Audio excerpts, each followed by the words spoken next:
So in this segment, we're going to be talking about the shortages potentially getting worse in the UK. So this is from Michael M. He's very much worth following on Twitter. He's another one of those pesky experts who does talk and give interesting information out. So he put on Twitter, shortages and empty shelves will get worse, greater next week. Panic buying will expand into other areas and commodities. So I asked, why would it get worse? He said something about two reasons. He deleted the tweet for some reason. So I said the ID card thing is one, which is something we'll talk about towards the end of the video. But he said, I asked what is the other? And he said, there is now needed 24-hour notice safety security declarations for every consignment, even an empty trailer, a deterrence for even more EU hauliers.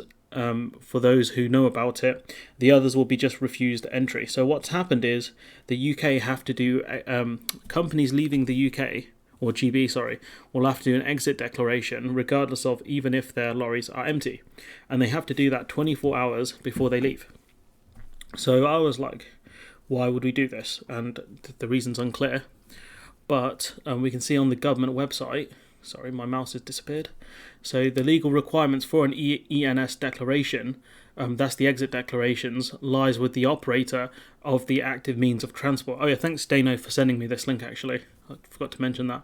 For example, the vessel, aircraft, train or road vehicle, or in means which the goods are brought into customs territory, either Great Britain or Northern Ireland, so it makes it annoying for people in Northern Ireland, will refer to this party as the carrier. This is for roll-on, roll-off, which is like, it doesn't happen as much now, but it's like companies cutting across GB to go to Ireland, or Irish companies cutting through GB to go to, say, France, or which one's that one? Portugal or Italy, those kind of countries, if my geography holds. This means the haulage company is responsible for lodging the declaration for accompanied goods and the ferry operator for unaccompanied goods. So they have to do this 24 hours before they actually get to the port. Like, this is insane.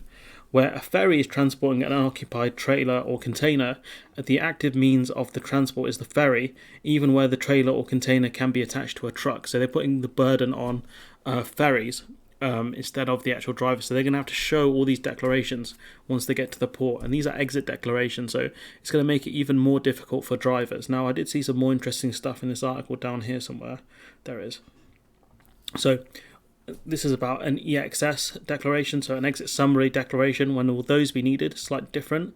But the 24 hours thing holds. This is stuff where it's very jargony, so it's very specific, so it's out of my area of expertise.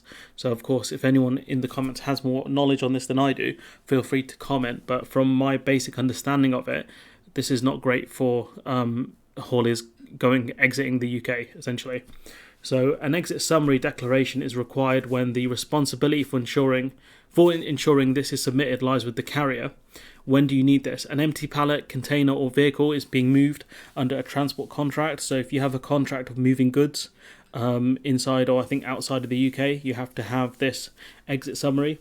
Goods have remained in temporary storage for more than 14 days, which wouldn't happen so much for foods, maybe for frozen foods, but this will happen more for like electronics and things like that. Goods have remained in temporary storage for less than 14 days, but the import safety and security declarations are unknown or the destination or consignee has changed. So maybe goods moving from a warehouse into a shop potentially. And goods are moved under transit using either transit company document TAD or a security transit company TSAD or a transport, international routier tier carnet document. I mean, very jargony, but point being is, we go back to Twitter, which is a very more simplified point, which is that they have to show, a day before, essentially 24 hours notice, that, what they have in the lorry, essentially, or if it's empty, they still have to declare that, and those things can be checked. 24 hours notice is a long time, especially in a world where we lived with just-in-time deliveries.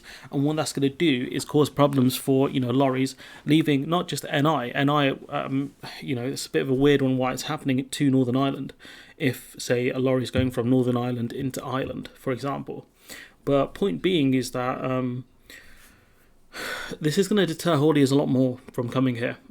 This is going to deter them a lot more from coming here because they're going to be stuck in custom. Even like before, what happened was in January and February, a lot of the lorry drivers just left with empty lorries, so they could avoid customs checks and things like that. But even now, they're going to need exit declarations. So there's still paperwork. And as we've discussed with lorry drivers, they only make money when they have stuff really in the lorry and they're moving. If they're not moving and they're not carrying things, they're not making any money. So it's going to make those delays even worse at the Dover-Calais crossing especially. So this whole situation here is, I don't know if it's necessary under WTO rules. I suppose it would be if we're doing this for other countries, which I doubt we're really doing. Point being is that this is just ridiculous. Like, they're implementing this now, considering we've pushed back other customs checks into January / I think July, if memory serves me correctly. So this is ridiculous.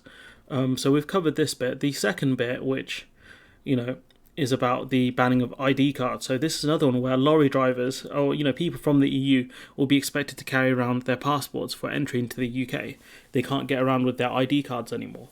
So a post-Brexit rule banning the use of identification cards from the EU and EEA to enter Britain comes into force from Friday. The government said, under plans announced by the government a year ago, most EU, EEA and Swiss citizens will need a valid passport to enter the UK as border officials stop accepting national identity cards as a travel document. The UK said changes following its definitive departure from the EU early this year were necessary to prevent the use of more easily forged documents, combat crime and stop illegal migrants. So you're telling me this whole year we have... this has been a problem and we're only dealing with this now. This is just to annoy EU citizens. That's why they're doing this, out of spite, honestly. And do you know how bad it is, the fear-mongering? Not the fear-mongering, sorry, the reality of the situation? Even the Daily Mail are talking about it. Even the Daily Mail are talking about it. That's how bad this is. Supply chain chaos may worsen tomorrow as new border law means EU drivers will have to show passports to get into Britain, with Nightmare Christmas already looming. The Daily Mail are talking about this. I can't stress that enough. The Brexit backing Daily Mail. Because you've got to think, how many lorry drivers are going to carry around their passport when they're travelling in and around the EU? They don't have to. They have their ID cards. And obviously if your ID card is robbed, that's bad. If your passport gets robbed, that's even worse. That's even worse. That's a nightmare scenario for anyone. It's going to cost you a lot of money to get that passport back, and it can be used for all sorts of crimes. Crazy stuff going on here. So, under new immigration rules, which come into force tomorrow as part of the post-Brexit measures to end freedom of movement, European Union ID cards will no longer be accepted as proof. Instead, EU nationals will need to carry around a passport. So what that's going to mean is even less reason for EU drivers to come here.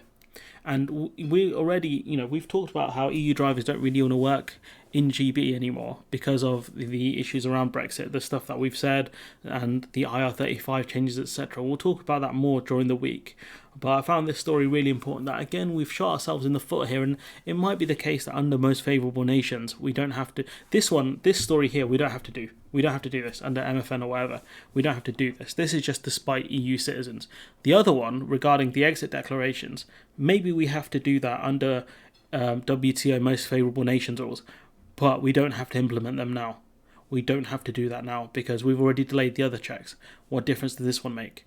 So, these two new rules here are going to make it far worse and cause far more shortages in the EU. So, big shouts out to Michael M for, covering this stuff on Twitter. He's worth a follow. Obviously, I'll drop a link in the description for him. I'll drop a link in the description for his Twitter page. Shouts out Dano for sending me this government page. And, shouts out the Daily Mail for covering this as well. Some of it. Anyways, I'm going to leave it there. Let me know what you think in the comments below. Like, comment, share, subscribe, and hopefully I'll see you in the next one.